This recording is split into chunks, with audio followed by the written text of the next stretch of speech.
एक शख्स अपनी गर्लफ्रेंड को होटल लेकर जाता है। होटल ले जाने के बाद उसका कत्ल करता है। कत्ल करने के बाद लाश रूम में बेड पर ही पड़ी है और अगले 2 दिनों तक वही शख्स उस डेड बॉडी के साथ उसी कमरे में खुद को बंद रखता है। लेकिन क्यों? 2 दिन बाद जब लाश से बदबू आनी शुरू होती है, लाश जब खराब हो रही थी, तो वो रूम से बाहर निकलता है और गायब हो जाता है। अब बेंगलुरु पुलिस के सामने सबसे बड़ा सवाल ये आ रहा था कि कातिल जो एक होटल के अंदर कत्ल करता है, जो कि जहां पर लोगों का अक्सर आना जाना होता रहता है, और वहां पर कत्ल करने के बाद लगभग 48 से 72 घंटे के अंदर कभी भी वो आसानी से वहां से भाग सकता था। लेकिन क्या वजह थी कत्ल करने के बावजूद भी वो 48 घंटे या फिर उससे ज्यादा घंटे उसी होटल में, उसी कमरे में, उसी डेड बॉडी के साथ रुकता है, रहता है और फिर बाद में जाता है। और जब जाता इसीलिए है क्योंकि उस कमरे में बदबू इतनी ज्यादा हो चुकी थी कि वो उसे बर्दाश्त नहीं कर पा रहा था। तो क्या थी आखिरकार पूरी ये कहानी? शख्स कौन था और ये लड़की कौन थी जिसको मारा गया था, और इसके पीछे की वजह क्या थी, और ये शख्स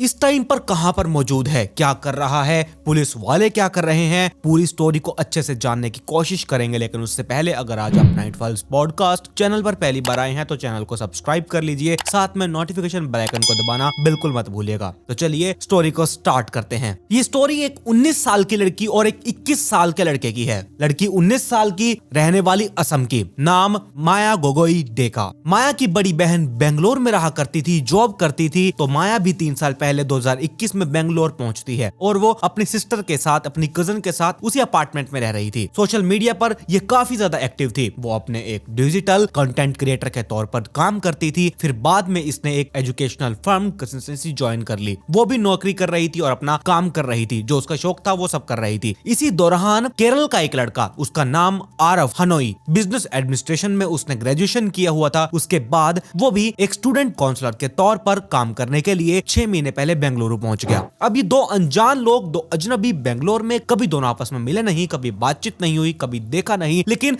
तकदीर इन दोनों की दोनों को बेंगलोर लेकर आ चुकी थी। इधर यहाँ आरव आ चुका था, इधर यहाँ डेका आ चुकी थी। अब देखा जाए तो ये जो डेका थी ये सोशल मीडिया पर कंटिन्यूअसली एक्टिव रहा करती थी। तो अब ये आजकल का आप लोगों को पता है कि क्या कुछ चल रहा है। हर कोई सोशल मीडिया पर एक्टिव रहता है, अपना लाइफ पार्टनर देखता है या फिर अपने आप को अकेला महसूस ना हो, इसीलिए वो सामने वाले शख्स से कुछ दोस्ती करना चाहता है, प्यार मोहब्बत की बातें, उसके बाद जो भी एनीथिंग कुछ भी होता है, ऐसे ही लोग आजकल करते हैं। और ऐसे ही आरव और डेका की मुलाकात होती है और पता चलता है कि दोनों बेंगलुरु में हैं, दोनों आपस में बातचीत करते हैं, फिजिकली मिलते भी हैं। उसके बाद दोस्ती गहरी होती गई, फिर दोनों में प्यार हो चुका था। सब कुछ बढ़िया चल रहा था। लगभग इनके रिलेशनशिप को 6 महीनों का टाइम बीत चुका था। इस 6 महीने के बाद यानी कि 23 नवंबर, अभी 23 नवंबर की बात है, दोपहर के 12:31 का वक्त था। आरव और माया डेका ये दोनों बेंगलोर में ही, इंदिरा नगर एक इलाका है, इसी इलाके में एक 3 स्टार होटल है जो सर्विसेज अपार्टमेंट है। इसका नाम है द होटल रॉयल लिविंग। तो इसी होटल रॉयल लिविंग में ये होटल पहुंचते हैं 12:31 पर। ये टाइम इसीलिए बताया जा रहा है क्योंकि सीसीटीवी में 12:31 कुछ सेकंड्स यानी कि 30 सेकंड, 31 सेकंड ये सब साफ दिखाई दे रहा है। तो इन दोनों को आप लोग देख सकते हैं, व्हाइट कैप पहने हुए ये आरव और उसके साथ माया। ये जब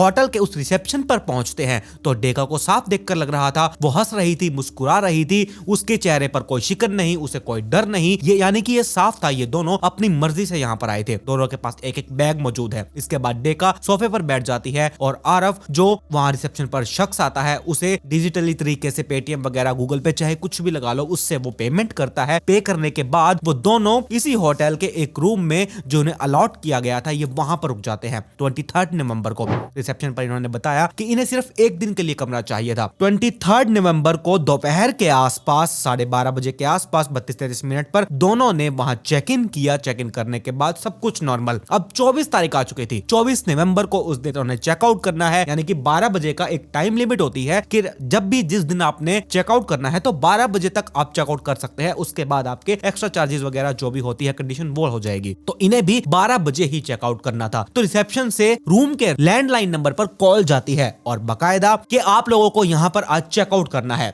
अब यहाँ आरव फोन उठाता है और उसने कहा कि हम इवनिंग में चेकआउट करेंगे, जो भी एक्स्ट्रा होगा तुम्हारा वो हम तुम्हें पे कर देंगे। रिसेप्शन वालों ने कहा ठीक है। इवनिंग जब हो गई तो रिसेप्शन से फिर फोन गया उस रूम में। आरव ने कहा कि आप हमारे टाइम को एक्सटेंड कर दीजिए, हम कल चेकआउट कर लेंगे, यानी कि 25 नवंबर को। 24 को करना था लेकिन 25 हो चुकी थी। कई बार ऐसा हर किसी के साथ कभी ना कभी होता है। 25 की मॉर्निंग आ चुकी थी। फिर रिसेप्शन से फोन उस लैंडलाइन नंबर पर उस रूम में जाता है जहां आरव और माया रुके हुए थे। यहाँ आरव फिर कहता है नहीं, एक दिन के लिए आप और एक्सटेंड कर दीजिए, आपका फुल पेमेंट मैं करके जाऊंगा, हम 26 को चेकआउट करेंगे। होटल उनका खाली था, कोई बुकिंग नहीं थी, उन्हें तो बस पैसे बन रहे थे, तो उन्होंने कुछ ज्यादा सोचा नहीं, कोई इशू नहीं था, तो उन्होंने कह दिया ठीक है। 26 तक की बुकिंग अब हो चुकी थी। अब आरव और माया ये दोनों 23 नवंबर से उसी होटल में थे। उसी दौरान उनके नंबर पर कुछ पार्सल वगैरह आए, वो यहाँ आरव ने कलेक्ट किया, लेकिन इस दौरान में आरव के अलावा किसी और ने उसे देखा ही नहीं। अब वो शख्स ऑनलाइन खाने का भी ऑर्डर कर रहा था, वो सब कुछ मंगवा रहा था, आरव रिसीव कर रहा था, तो कोई दिक्कत नहीं आ रही थी। अब यहाँ 26 नवंबर की तारीख आ चुकी थी। 26 नवंबर की सुबह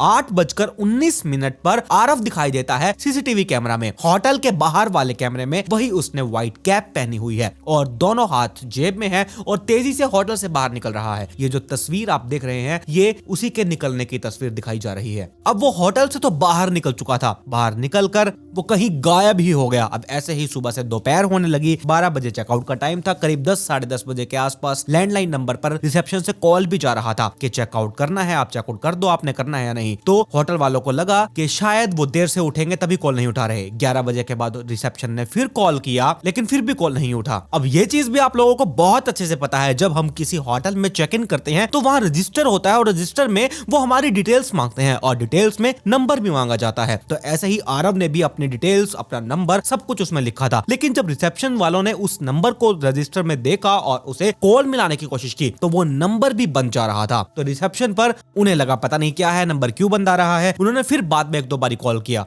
लेकिन नहीं, 12 बजने वाले थे और नंबर यहाँ स्विच ऑफ जा रहा था। रूम से भी फोन का जवाब नहीं दे रहा था और होटल के स्टाफ वालों ने वहां वेटर को कहा तुम जाओ और जाकर रूम में देख कर आओ कि क्या चक्कर है। होटल का एक स्टाफ मेंबर फर्स्ट फ्लोर पर उसके रूम में पहुंचा। घंटी बजाई गई, थोड़ी देर वेट किया लेकिन कोई आवाज नहीं आ रही थी। तभी वो देखता है कि इसी रूम का तो थोड़ा सा दरवाजा खुला है, बंद नहीं है दरवाजा। स्टाफ दरवाजे को धक्का देता है। जैसे ही उसने दरवाजे को धक्का दिया और अंदर से एक तेज बदबू का गुब्बार उस स्टाफ के मुंह के ऊपर आता है और वो ये चीज देखता है। जब उसे लगा वो हैरान, वो अपने 2 कदम रूम से पीछे कर लेता है, यानी कि वो बाहर आ जाता है। जब उसे लगा कि हाँ चलो अब ठीक है, अब बदबू थोड़ी सी बाहर निकल गई, कम हो गई, पता नहीं किस चीज की बदबू थी, तो वो थोड़ा सा जैसे ही कमरे के अंदर एंटर हुआ तो बेड पर एक लड़की की लाश पड़ी है। उसके जिस्म को आधा ब्लैंकेट से ढका गया था, ब्लैंकेट खून से लथपथ था। बस इतना ही उसने देखा, वो चीखता हुआ अपने उस होटल के रिसेप्शन पर भागा और उसने रिसेप्शनिस्ट को कहा कि वहां बेड पर एक लाश पड़ी हुई है और ऐसे ऐसे उसकी हालत है। तुरंत पुलिस वालों को कॉल किया गया। पुलिस वाले तुरंत वहां पहुंचे और पहली बार ढंग से पुलिस वाले उस कमरे में दाखिल हुए और कमरे में एंटर होते ही तो ये क्राइम सीन की तस्वीरें हो सकती थी।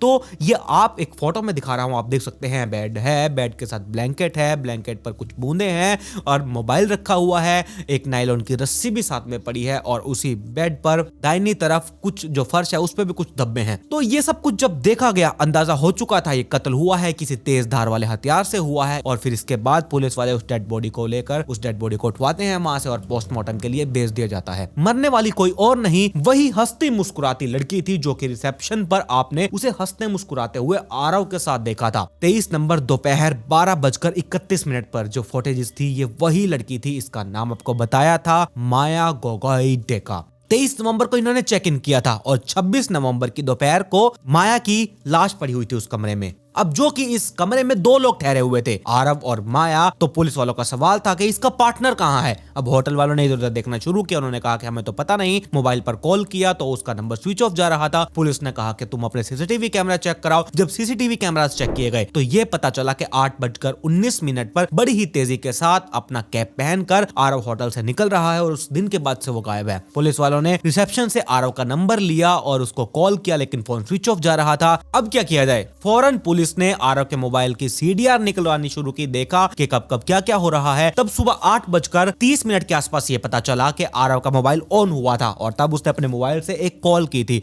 मतलब कि उसने अपने मोबाइल फोन से एक कैब को बुक किया था और वो कैब रेलवे स्टेशन तक के लिए की गई थी। ऐप में यानी कि आपको पता है सारा डाटा आ जाता है कि कहां से क्या चीज आप लोगों ने बुक कर रखी है। अब उसमें नंबर भी रजिस्टर्ड था। सीसीटीवी कैमरा में वो कैब भी कैद हो चुकी थी। उस कैब वाले को बुलाकर पूछा गया कि उस शख्स को तुमने कहां छोड़ा, तो उसने कहा मैंने तो रेलवे स्टेशन पर छोड़ दिया। अब वहां तक की कहानी तो सबको समझ आई, लेकिन उसके बाद की कहानी नहीं पता कि आरव आखिरकार गया कहां गायब हुआ। मोबाइल बंद है, कुछ भी आता पता नहीं चल रहा। अब ये सारी चीजें हो गई। अब इसके बाद माया का मोबाइल निकाला गया, उसकी सीडीआर निकाली गई। उनके कागजात से पता चला कि एक सिस्टर और कजन उसकी यहीं बेंगलुरु में रहते हैं। उन्हें बुलाया गया फोन करके, वो लोग वहां आए, सारी पूछताछ हुई, बातचीत हुई। तो जो जितनी भी कहानी सामने आई थी कि 6 महीने पहले आरव और डेका की दोस्ती हुई थी, डेका की माया की सिस्टर को भी इन दोनों के बारे में पता था। वो 21 साल का लड़का है और माया 19 साल की लड़की है, लेकिन इन दोनों की बातचीत के अलावा कुछ भी पता नहीं था कि इन दोनों के बीच ऐसा क्या है, क्या चल रहा था। यानी कि कातिल के तौर पर तो कोई और इस होटल में आरव के अलावा आया नहीं था। सीसीटीवी कैमरा 24 घंटे चलता है। एक दिन के लिए ये लोग होटल में गए और 3 दिन उन्होंने एक्सटेंड किया। जब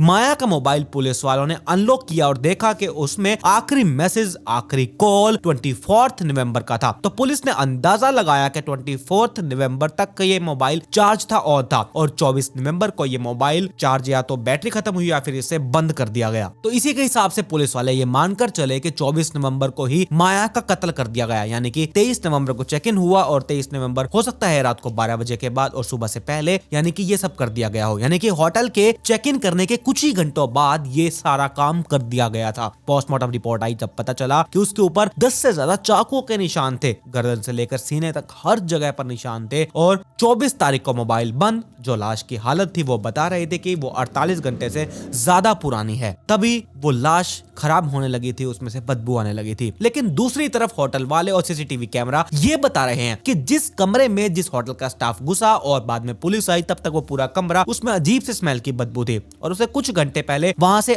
आरव निकल कर गया था सुबह 8:19 के आसपास और वो आरव लगभग पिछले 3 दिनों से उसी कमरे में था। और पोस्टमार्टम के अनुसार, टाइमिंग के अनुसार से देखा जाए तो वो 48 घंटे से ज्यादा उस लाश के साथ एक ही कमरे में बंद रहा। अब एक ऐसी लाश जिसमें से बदबू आ रही है, लाश खराब हो रही है और वो कातिल उसी लाश के साथ उसी होटल के रूम में, ये नहीं कि किसी प्राइवेट प्रॉपर्टी पे, खुद की प्राइवेट प्रॉपर्टी, यानी कि वो एक पब्लिक एरिया के होटल में एक रूम में उसके साथ रुका हुआ है लाश के साथ। उसने एक नायलॉन की रस्सी भी मंगवाई थी, यहां तक कि जी हाँ, उसने ऑर्डर पर नायलॉन की रस्सी मंगवाई थी। खाने पीने का सामान भी वो मंगवाता रहा था, ये सब वो खुद रिसीव कर रहा था। कोई डर नहीं, आप देखिए। उसी के बावजूद वो भाग नहीं रहा, बल्कि वो उसी कमरे में है, कत्ल कर चुका है, लाश के साथ ही बैठा हुआ है 48 घंटों से ज्यादा तक। और यही बात पुलिस को बहुत अजीब लगी कि ऐसा क्यों। अब दोनों की जब कॉल डिटेल्स रिकॉर्ड निकाले गए तब पता चला कि पिछले 5 महीनों में इन दोनों के बीच हजारों कॉल्स, इन दोनों के बीच हजारों मैसेजेस आए गए और भेजे गए। और जाते जाते आरव अपना बैग भी वहीं छोड़ गया था, जो कि चेक इन करते समय उसके पास था, लेकिन जाते हुए उसके पास नहीं था। तो फिर उसी होटल में, उसी